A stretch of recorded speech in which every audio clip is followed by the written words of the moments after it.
our last panelist, it's slowly reduced to just the two of us, is Daniel Kehlmann. Daniel's, who I'm sure is very well known to everyone in the audience.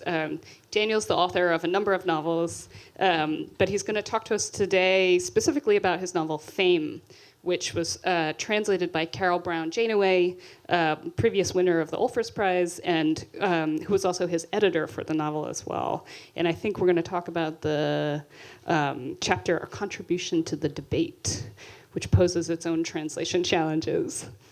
Yeah, I mean, it's hello. It's great to be here. It's also kind of sad that the chair. I mean, not kind of. It's very, very sad actually that the chair next to me is empty, because Carol, who was a very, very close friend and a wonderful translator, and also happened to be my publisher over here, because she was an editor and at Knopf for many, many years. She was a vice president of Knopf. She was in charge of the foreign rights there. So my publisher and editor and translator were the same person, and a very, very close friend. And she died last year, unexpectedly in the summer. So I'm grateful for the opportunity to talk about her. It's also very sad that I have to talk about her in the past tense. It was very sudden, very unexpected. To all the people who knew her and to whom she was close, she seemed to be somebody whom you could not imagine who could be gone very soon. And she was so full of energy and full of intellectual life. She was 71 when she died, but she seemed like she had many, many, many years before her, but that didn't happen. So the reason why I mean, we can talk about my and Carol's collaboration in general. The reason why I chose this particular story to start talking about her was it seemed like the right choice to talk about how important Carol was for my voice in English as a writer, because this was the most untranslatable thing I ever wrote. The whole story, it's a book. It wasn't my last novel translated into English. It was the book before that, and the book is a collection of short stories that form the arc of a novel. So they're kind of when you read the book, they move closer together than most interlinking stories would. And so I thought I could have the right to call it a novel. And one of the stories is an internet posting, a long, very long internet posting by a disturbed person. And the joke in German, the stylistic joke of that chapter is that he's trying to use a lot of English expressions, but he always gets them wrong. I mean, there is actually no way to really translate that. I mean, how would you do that? You can, of course, make him speak wrong in English, but it's completely different. It's a different thing. So, so when Carol saw that manuscript, she said, "There's no way to translate that." And of course, I mean, the logically right answer would have been to say, "I know." But you don't want to say that to your American publisher. You really don't want to say that. So what I did say was, you can do it. I'm sure there is a way you can do it, and I believed that she could do it. So, but the only way to do that for her was to basically reinvent the story, reinvent the voice of that story, reinvent the style of that story, and also come up with a lot of her own jokes, because a lot of mine just couldn't be rendered in English. So what I did was I prepared for her the most depressing document I've ever written, which is the German version. The German version of the text, and every single joke or punchline. I mean, punchline is too heavy a word, but every single little joke explained in plain words. Just because, I mean, there's no way an English native speaker, even of the highest skill, could detect all these things where the guy tries to sound English but gets it wrong.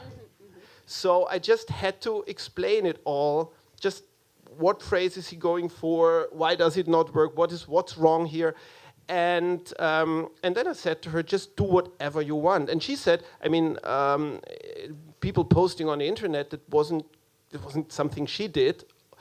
And she said she was also generationally far removed from that. But the point was also that my model for the style of that was not some kind of original internet posting lingo, if that even, I don't even think that exists. It was Clockwork Orange. It was Anthony Burgess's voice in Clockwork Orange. So I said to her, don't look at online discussion forums. Look at Clockwork Orange. And so she came up with a story that's really, to a very high extent, her story as much as mine. And so I thought the right way to pay homage to her would be to read just a page from that. It's from the first page of the novel, not the first of the story, not the first paragraph, but pretty soon he describes his working conditions. I work in the headquarters of a cell phone company and share an office with Lobenmeyer, whom I hate the way nobody's ever hated anybody. You can eat lunch on that. I wish him dead, and if there's worse than that, then I wish him that too. Logical-wise, he's the boss golden boy, day on day punctual, yes, hardworking. And for as long as he's at his desk, he does his work stuff and only stops to look at me and say something like, hey, back on the internet again? Sometimes he jumps up, comes round my desk and wants to eyeball my screen, but I'm quicker and click off in time. Just the once I had to go to the water closer in a hurry, and I left a couple windows open by accident, and when back he was sitting on my chair with a huge smiley face. I swear to you, if he wasn't a fitness freak, he'd have swallowed his teeth right there. Our boss, seriously awful too. Totally unchill and majorly bad, none of your small stuff. I think he trusts me, but you can't tell with him. He's always thinking us through and hatching plans nobody can overview. Power plays totally above my head. For me, it's about the universal thing and society and all the daily pick stuff, you know. Obvious that people who write for newspapers already bought and people they write about in it with them. A huge conspiracy, everyone in bed together, coining money like mad. Us okay people just waiting. Just one example, radio messages on 9/11. Read it online. Nothing will surprise you again. Back to topic. All began last Friday. Was about to post on Movie Forum of the evening news but about Rolf Tanner and the slap. Backlab 4 said nothing going on anymore with him and Carla Mirelli, while ICULOP thought still something to be saved. I was one who knew more again, had read something on another website, but when I wanted to go public, noticed I couldn't post anymore. Wouldn't work. Whole load of error messages each time. And because it stank, I just called up. Okay, clear already. Didn't think I know. But evening before, to top everything, banged heads with mother again. You can cook for yourself, you can wash your own stuff, like that, plus more, finally me back. So live alone, pay your own rent. And her never wanted to move here. And you'd really rather be with some tramp. All right.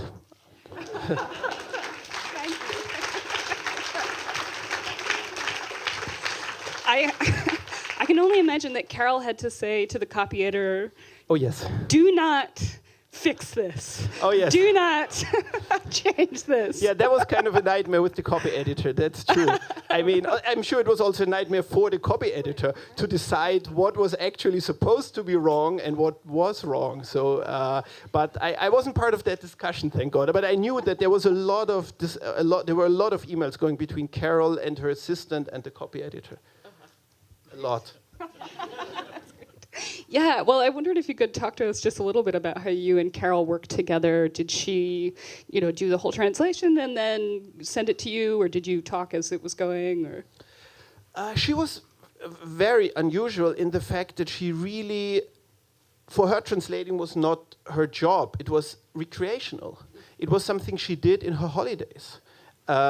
She had a house in upstate New York, and after the death of her husband in the 90s, I think her early 90s, she decided that she needed to do something in the long summer vacations, and she decided to translate a book every year in the summer. So and she for example she translated Bernhard Schlink's The Reader, or she translated Chandor Marai's Embers, and a few other wonderful books. And and when Measuring the World, before it was published, actually, my first novel, then later to be translated into English, when the publisher sent it to her, my German publisher, Alexander Fest from Rowohlt, she decided that she liked it, she bought it, and she also decided to translate it herself if, and that was what she wrote to me right away, if I would be available to work with her on the translation. She only translated living writers, with one exception of Marai, and writers who had some command of the English language and who would then be able to work with her on the translation. And I love the idea of doing that. And she always wrote a complete draft in longhand in August in her house, and then when she came back to the office, she had it typed and sent it to me, and then we met for a few days to work on it, and that was always wonderful, and I learned a lot about the English language by working with her. And we became very close friends. So we saw each other a lot. She also stayed with us when she was in Berlin. She came for the movie premiere of the Measuring the World movie, which was sitting next to me, which was kind of an interesting experience because she really hated the movie. And those of you who met her will know that hiding her disgust was not something she was very good at, but she tried her best. And she really was. I mean, it's kind of an American phrase to say about people they are like family, and often you just mean you like them. But she really was like family, and it was and still is a huge loss and a black hole in my life. Yeah, I don't think there's anything to say after that. That's really touching, and I'm sorry she can't be here today. So I think we're going to move on to the Q&A.